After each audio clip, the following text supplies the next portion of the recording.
My grandmother stood up at Thanksgiving dinner, tapped her glass with a fork, and said, "I'd been sending your parents $2,000 a month for the past 4 years to pay for Cecile's college tuition, every single month. I want to know why she graduated with $60,000 in student loans."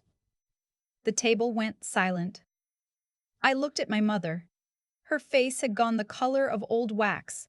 My father was staring at his plate like the mashed potatoes might offer him an escape route. My brother, my golden, untouchable brother, cleared his throat and reached for his wine glass, slow and deliberate, like a man trying very hard to look bored. I just sat there. I didn't even know my grandmother had been sending money. Not a single dollar of it had ever reached me. Let me back up, because you need to understand what my life looks like during those 4 years before any of this makes sense. I grew up in a house where love was conditional and money was a weapon. My parents weren't monsters in the obvious way. They didn't hit us. They showed up to school plays. They kept the house clean and the lawn mowed and the Christmas cards sent out on time. From the outside, we looked like a perfectly normal family in suburban Ohio. Inside, there was a hierarchy, and I was at the bottom of it. My brother is 4 years older than me. He's the kind of man who walks into a room and immediately becomes the center of it. Not because he's particularly funny or kind, but because he's loud and he's confident, and my parents have been telling him since birth that he is exceptional. He got a car at 16. I got a bus pass. He went to Ohio State, and my parents threw him a party with a banner that said, "Future lawyer," even though he'd only gotten into the program, not graduated from it. When I got into the University of Cincinnati on a partial scholarship, my mother said, "That's nice," and went back to watching television. I worked part-time all through high school saving money. I had about $11,000 in my account when I started college, which I thought was a solid start. What I didn't know, what nobody told me, was that my grandmother, who lives in North Carolina and calls me every Sunday without fail, had called my parents the summer before my freshman year and told them she wanted to help. She'd sold a piece of land she'd been holding onto since the 90s, a small plot outside of Charlotte that a developer had finally made her an offer on. She told me later it was more money than she'd expected. She wanted to use some of it for my education. She didn't want me to struggle the way she had. She sent a check for $2,000 to my parents every single month for 4 years. She assumed they were depositing it into an account for me, or paying the university directly, or at minimum, telling me it existed. She asked about my tuition and our Sunday calls and my parents. I know this now because my grandmother told me, word for word. My parents told her everything was being handled, that I was doing great, that I was so grateful. I was grateful. I was just grateful for the wrong things because I had no idea what was actually happening. What was actually happening, I was working 25 hours a week at a coffee shop downtown to afford my textbooks and my share of the apartment I split with 2 roommates. I was eating rice and canned beans 3 nights a week because I'd already used up my meal plan for the month. I was taking out federal loans every semester and watching the number climb with the specific dread of someone who understands that debt is a clock and it never stops ticking. By the time I walked across that stage in May, I had $62,000 in student loan debt. My grandmother came to graduation. She flew in from Charlotte and sat in the bleachers in her good yellow dress and cried when they called my name. Afterward, we went to dinner. My parents, my brother, my grandmother, and me. And she leaned over and said quietly, "I'm so proud of you. How does it feel to be debt-free?"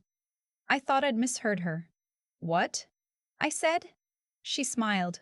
"Your tuition." I made sure it was covered. I looked at my mother. My mother was laughing at something my brother had said. She didn't look over. I told my grandmother I wasn't sure what she meant. She frowned a little and said we'd talk later. I spent the rest of that dinner with a strange, buzzing sensation in my chest, like a wire had come loose somewhere. We didn't end up talking later because my parents managed to keep my grandmother busy. A walk around the campus, photos, dessert at their house, and by the time she left for her hotel, it was almost 10 o'clock and I had an early shift the next morning. I told myself it was probably a misunderstanding. Maybe she'd confused me with my cousin.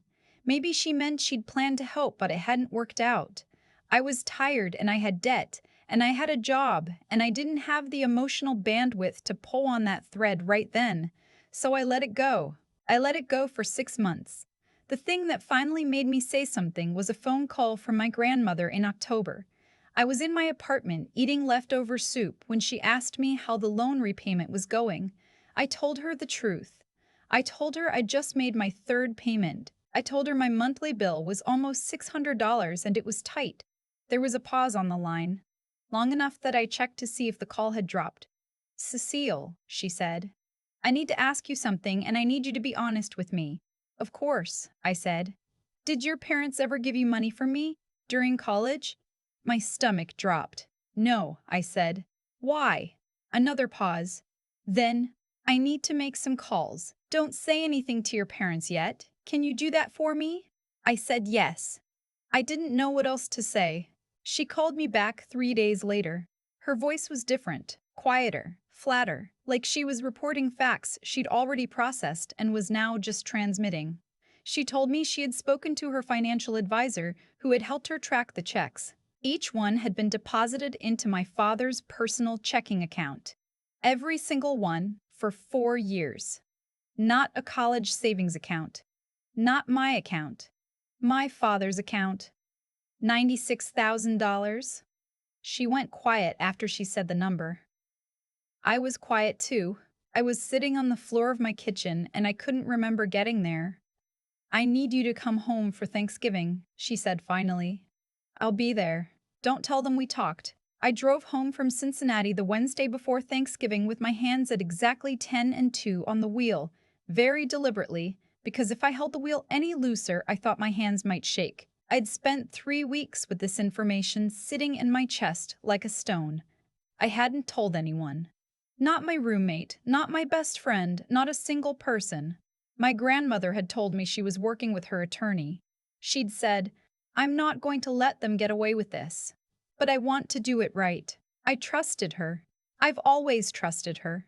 She's the only person in my family who ever made me feel like I mattered as much as anyone else. When I walked into my parents' house, my mother hugged me and said I looked thin. My father clapped me on the shoulder and asked if I'd found a real job yet. I was working as a junior account coordinator at a small marketing firm, which I thought was pretty real. But I smiled and said I was working on it. My brother was already there with his girlfriend, taking up most of the couch, and he barely looked up when I came in. My grandmother arrived Thursday morning. She drove herself, 3 hours from the hotel she'd booked. She always books a hotel when she visits my parents, which tells you something. And she walked in with a pecan pie and a leather portfolio tucked under her arm. I noticed the portfolio. My mother didn't seem to. Thanksgiving dinner was loud and normal and almost unbearable. My brother talked about his firm. My father told a story about a golf trip. My mother circled the table refilling things. I ate and smiled and said very little, which no one found unusual because I'm usually the quietest one. Then my grandmother set down her fork, picked up her glass, and tapped it twice. "I want to say something," she said, "before we get to dessert." My father smiled. "Go ahead, Mom." "I've been sending this family $2,000 a month for the past 4 years," she said. "For Cecile's tuition, that's $96,000 total." She looked at my father. "I spoke to my financial advisor. I have records of every check and every deposit. The money went into your personal account. None of it went to Cecile." The silence was the loudest thing I've ever heard. My brother's girlfriend looked at the table. My brother looked at my father. My father opened his mouth, closed it, and then said, "Mom, this isn't." Cecile graduated with $62,000 in student loan debt, my grandmother said. She hadn't raised her voice once. She was working 25 hours a week through college. She was going without. I want to understand what happened to the money I sent. My mother made a sound, something between a laugh and a cough, and said, "There were expenses, Grandma. Household expenses. The cost of—" "I didn't send it for household expenses," my grandmother said. "I sent it for Cecile's education." My father leaned forward. "Look, things got tight. We had the roof, and Marcus's bar exam fees were expensive, and we intended to—" "You intended," my grandmother repeated. She opened the leather portfolio. I found out later what was in it: a letter from her attorney, a summary of the traced deposits, and a formal demand for repayment. She slid a copy to my father. "My attorney has already filed the initial paperwork," she said. "You have 60 days to respond. I'm giving you the opportunity to do this quietly, without going to court, because despite everything, you are still my son." She looked at my mother. "But I want Cecile made whole. Every dollar of her loan debt paid off in her name. And I want confirmation from the loan servicer, not from you." My father's face had gone red. My mother was crying, which felt strategic. My brother had pushed his chair back from the table slightly, like he was trying to physically distance himself from what was happening. I hadn't said a single word. I realized my eyes were burning. My grandmother looked at me then, for just a moment, and her expression was something I'll carry with me for the rest of my life. Not pity, not triumph, just steady, unwavering, "I see you." The 60 days were not quiet. My father called me 4 times in the first 2 weeks. The first call was an explanation. The roof really had been expensive, he said, and things had spiraled, and he'd meant to pay it back. He just needed time. The second call was an apology, sort of, the kind where the person says, "I'm sorry you feel that way," more than, "I'm sorry for what I did." The third call was accusatory. I had turned my grandmother against him. I had gone behind the family's back. I had always had a chip on my shoulder. I let it go to voicemail. The fourth call was my mother telling me that I was tearing the family apart and that she hoped I was happy. I didn't call back. My brother texted me once, "Can you just talk to them? This is getting out of hand." I typed and deleted about 12 responses before I settled on, "Talk to them yourself." He didn't reply. Meanwhile, my grandmother's attorney was moving forward. My father, apparently, had consulted his own attorney, who told him the case was not favorable to his position. The checks were documented. The deposits were traceable. There was no credible argument that $96,000 sent specifically for his daughter's tuition was legally his to use for other purposes. In week 5, my parents' attorney reached out to my grandmother's attorney with a settlement offer. They would pay off my remaining student loan balance, which at that point was just over $58,000 because I'd been making payments, directly to the loan servicer. In exchange, my grandmother would withdraw the legal filing. My grandmother called me and asked what I wanted to do. I said yes, not because I thought it was fully fair. The interest I paid, the stress, the years of going without while $96,000 sat in my father's account, but because I was 26 years old and I did not want to spend the next 2 years in litigation. I wanted to breathe. I wanted to pay my rent without calculating whether I could also afford groceries.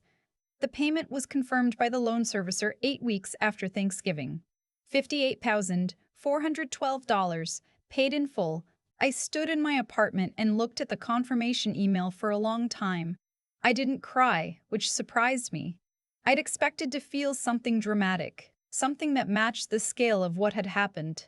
Instead, I just felt quiet. Like a hum I'd been living with for so long I'd stopped noticing it had finally stopped. I still talk to my grandmother every Sunday. We don't always talk about what happened. Mostly we talk about her garden and the book she's reading and how my job is going and the small ordinary things that make up a life. But sometimes, when I'm having a hard week or a moment of self-doubt, I think about her sitting at that Thanksgiving table in her good blouse with her leather portfolio and her flat, factual voice, and I feel steadier. I've talked to my parents twice since then. Brief, surface-level conversations at a cousin's birthday party. My mother hugged me like nothing had happened. My father shook my hand. My brother and I have not spoken since that text exchange. I don't know if that's permanent. I don't know a lot of things about how this story ends, because it hasn't ended yet. I'm still in the middle of it, still figuring out what family means when the people you grew up with turned out to be strangers in certain fundamental ways. What I know is this: I paid my rent last month without looking at my bank account afterward. I went to the grocery store and bought salmon, which used to be a splurge, and I didn't do the math in my head while I stood at the register. I have a savings account with actual savings in it. And every Sunday my grandmother calls. That's enough. For right now, that's more than enough.